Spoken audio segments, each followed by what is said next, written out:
দুর্গাপুজোয় অনুদানে রইল না বাধা। ক্লাবগুলিকে পুজো অনুদান দেওয়া নিয়ে রাজ্যের সিদ্ধান্তে হস্তক্ষেপ করল না আদালত।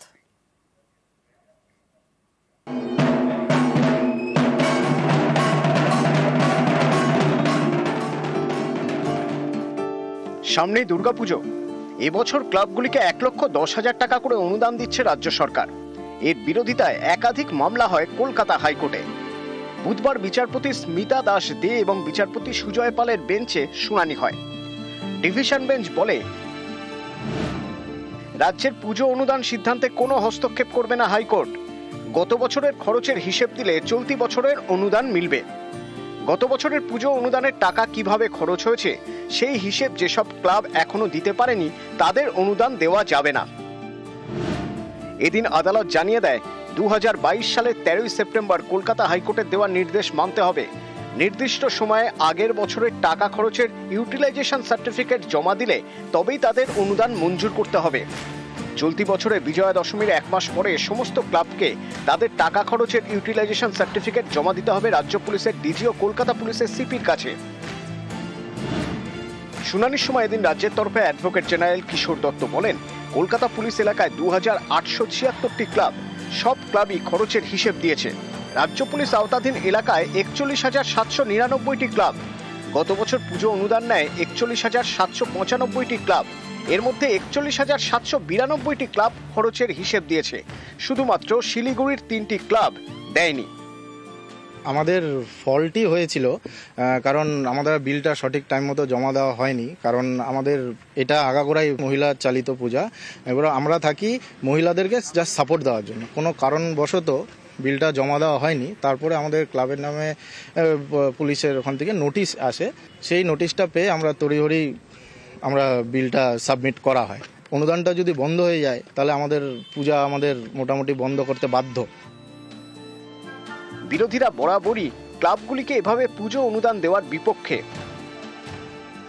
যেভাবে টাকা দিয়ে ক্লাবগুলোকে কেনার চেষ্টা করছেন, সনাতনী হিন্দুদের ভোট ব্যাংক কেনার চেষ্টা করছেন ক্লাবগুলোকে, এবং হিন্দুদেরকে আমি ভাবতে বলবো মুর্শিদাবাদেও তো ক্লাব পেতো ক্লাব টাকা পেতো না এরকম তো নয়, শুধু মন্দিরটাই তো থাকলো না, পুজোটাই তো করার জায়গা থাকলো না। আগামী দিনে আমরা মন্দিরটা থাকবে কিনা সেই বিষয়ে বেশি সচেতন। এটা নিয়ে একটা রাজনীতি প্রত্যেক বছরই হয়, আমরা এটা দেখতে পাচ্ছি। আজকের বাংলার পুজো এটা একটা বড় অর্থনীতির জায়গায় এসে দাঁড়িয়েছে। প্রত্যেক বছরই হাইকোর্টে যাওয়া হয় এবং প্রত্যেক বছরই আপনার মহামান্য হাইকোর্ট একই জাজমেন্ট প্রায় দেন। এটা যে ক্লাব পায় এই টাকাটাই কিন্তু আবার দেবেন বাজারে যায়। ফলে বাংলার জিডিপিরও একটা 4 থেকে 5% হচ্ছে বাংলার এই দুর্গাপুজো। অর্ণব হাজরা, নিউজ 18 বাংলা। দার্জিলিং পাহাড়ের পাকদণ্ডে পেরিয়ে ছুটে চলে টয় ট্রেন। দার্জিলিংয়ে চালু হবে নতুন 3টি জয় রাইড, ঘোরা যাবে চা বাগান। পুজোর আগে চালু হবে পরিষেবা।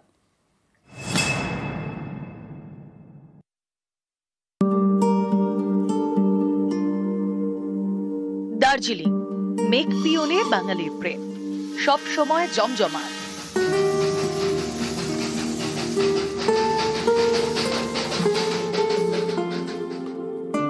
দুর্গাপুজোয় আরো ভিড়। এবছর পুজোর আগে 3টি নতুন জয় রাইড চালু করতে চলেছে দার্জিলিং হিমালয়ান রেলওয়ে।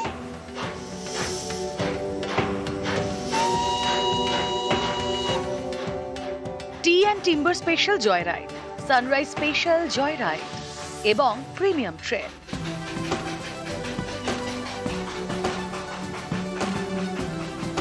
त्योहारों के सीजन में दुर्गा पूजा दीपावली वाली सीजन के लिए DHR 3 नई जॉय राइड्स वीकेंड्स पे पैसेंजर्स और लोकल्स के लिए और टूरिस्ट के लिए लेके आ रहा है। দার্জিলিং কুইন অফ হিলস, মেঘেদের খেলা।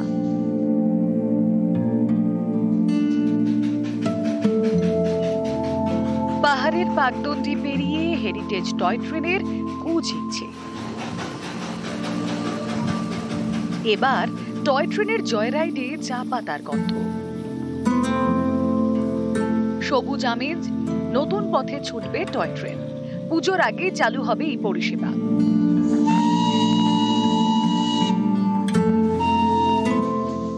টি and timber special joy ride Siliguri junction থেকে শুকনা হয়ে রংটং, যাওয়া আসা মিলিয়ে 4 ঘন্টা। এই পথেই ঘোরা যাবে চা বাগান, চা ফ্যাক্টরি, দাঁড়াবে train.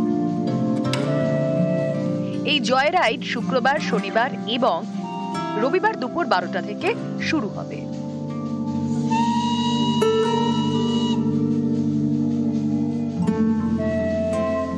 Sunrise special toy train চলবে কার্শিয়াংয়ে। ট্রেন ছাড়বে সকাল 7:15টায়, শুধু রবিবার করে। দার্জিলিং থেকে কার্শিয়াং এর মাঝে চলবে প্রিমিয়াম ট্রেন। শনিবার ও রবিবার মিলবে এই পরিষেবা। আমরা চাই এই যে পরিকল্পনাটা আছে সেটা যথাযথ বাস্তবায়িত হোক এবং যথাযথ সাফল্য অর্জন করুক। সাফল্য অর্জন করলেই কি হবে, এই যে নতুন পরিকল্পনা, নতুন প্রজেক্ট ডিএচআর এর এবং নতুন রাইড যে চালু হচ্ছে, তাতে প্রচুর সংখ্যক পর্যটক আকর্ষিত হবে এবং এই আকর্ষণেই কিন্তু পাহাড়মুখী তারা হবে।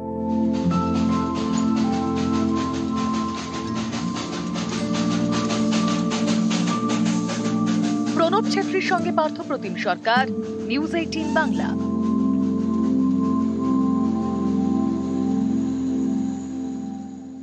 দুর্গাপুজোয় অনুদানে রইল না বাধা। ক্লাবগুলিকে পুজো অনুদান দেওয়া নিয়ে রাজ্যের সিদ্ধান্তে হস্তক্ষেপ করল না আদালত।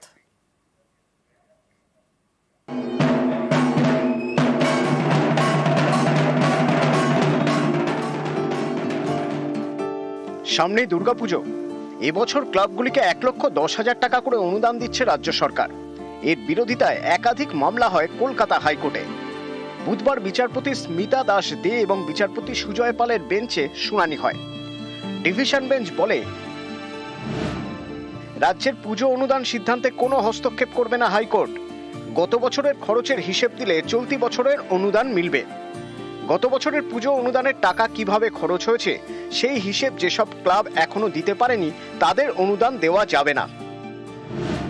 এদিন আদালত জানিয়ে দেয়, 2022 সালের 13 সেপ্টেম্বর কলকাতা হাইকোর্টের দেওয়া নির্দেশ মানতে হবে। নির্দিষ্ট সময়ে আগের বছরের টাকা খরচের ইউটিলাইজেশন সার্টিফিকেট জমা দিলে তবেই তাদের অনুদান মঞ্জুর করতে হবে। চলতি বছরে বিজয়া দশমীর 1 মাস পরে সমস্ত ক্লাবকে তাদের টাকা খরচের ইউটিলাইজেশন সার্টিফিকেট জমা দিতে হবে রাজ্য পুলিশের ডিজি ও কলকাতা পুলিশের সিপির কাছে। শুনানির সময় এদিন রাজ্যের তরফে অ্যাডভোকেট জেনারেল কিশোর দত্ত বলেন, কলকাতা পুলিশ এলাকায় 2876টি ক্লাব, সব ক্লাবই খরচের হিসেব দিয়েছে। রাজ্য পুলিশ আওতাধীন এলাকায় 41,799টি ক্লাব। গত বছর পুজো অনুদান নেয় 41,795টি ক্লাব। এর মধ্যে 41,792টি ক্লাব খরচের হিসেব দিয়েছে। শুধুমাত্র শিলিগুড়ির 3টি ক্লাব দেয়নি। আমাদের ফল্টই হয়েছিল, কারণ আমাদের বিলটা সঠিক টাইম মতো জমা দেওয়া হয়নি। কারণ আমাদের এটা আগাগোড়াই মহিলা চালিত পূজা।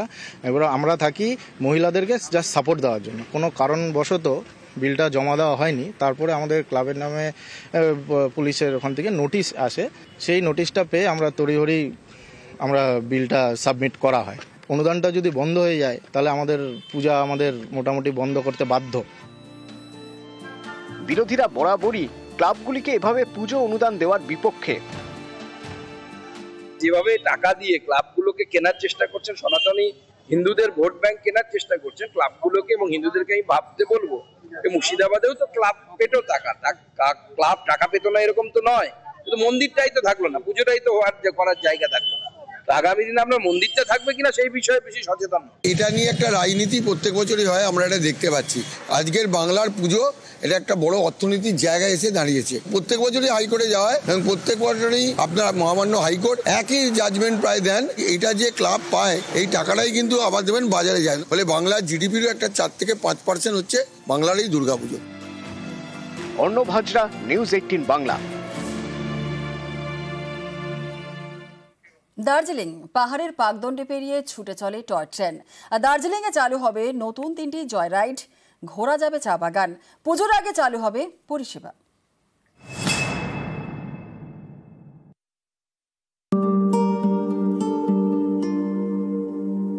দার্জিলিং মেঘ পিয়নে বাঙালির প্রেম, সব সময় জমজমাট।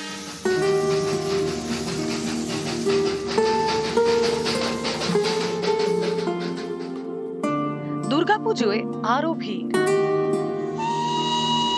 এবছর পুজোর আগে 3টি নতুন জয় রাইড চালু করতে চলেছে দার্জিলিং হিমালয়ান রেলওয়ে।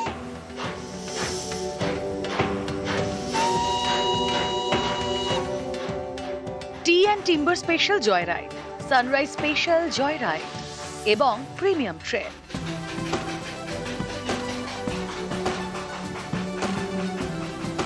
त्योहारों के सीजन में दुर्गा पूजा दीपावली वाले सीजन के लिए DHR 3 नई जॉय राइड्स वीकेंड्स पे पैसेंजर्स और लोकल्स के लिए और टूरिस्ट के लिए लेके आ रहा है।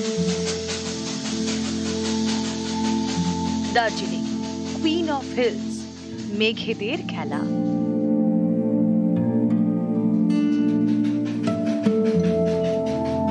পাহাড়ের পাকদণ্ডি পেরিয়ে হেরিটেজ টয় ট্রেনের কু ঝিকছে।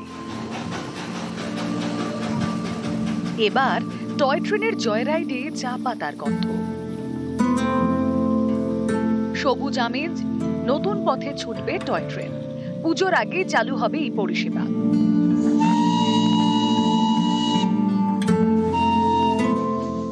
টি&N timber special joy ride, Siliguri junction থেকে শুকনা হয়ে রংটং, যাওয়া আসা মিলিয়ে 4 ঘন্টা। এই পথেই ঘোরা যাবে চা বাগান, চা ফ্যাক্টরি, দাঁড়াবে ট্রেন। এই জয় রাইড শুক্রবার, শনিবার এবং রবিবার দুপুর 12টা থেকে শুরু হবে।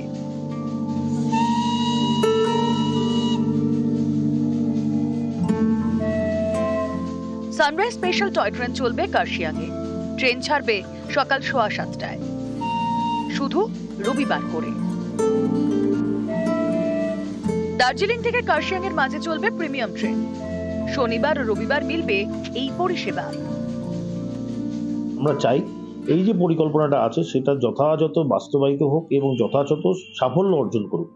সাফল্য অর্জন করলেই কি হবে, এই যে নতুন পরিকল্পনা, নতুন প্রজেক্ট DHR এর এবং নতুন রাইড যে চালু হচ্ছে, তাতে প্রচুর সংখ্যক পর্যটক আকর্ষিত হবে এবং এই আকর্ষণেই কিন্তু পাহাড়মুখী তারা হবে।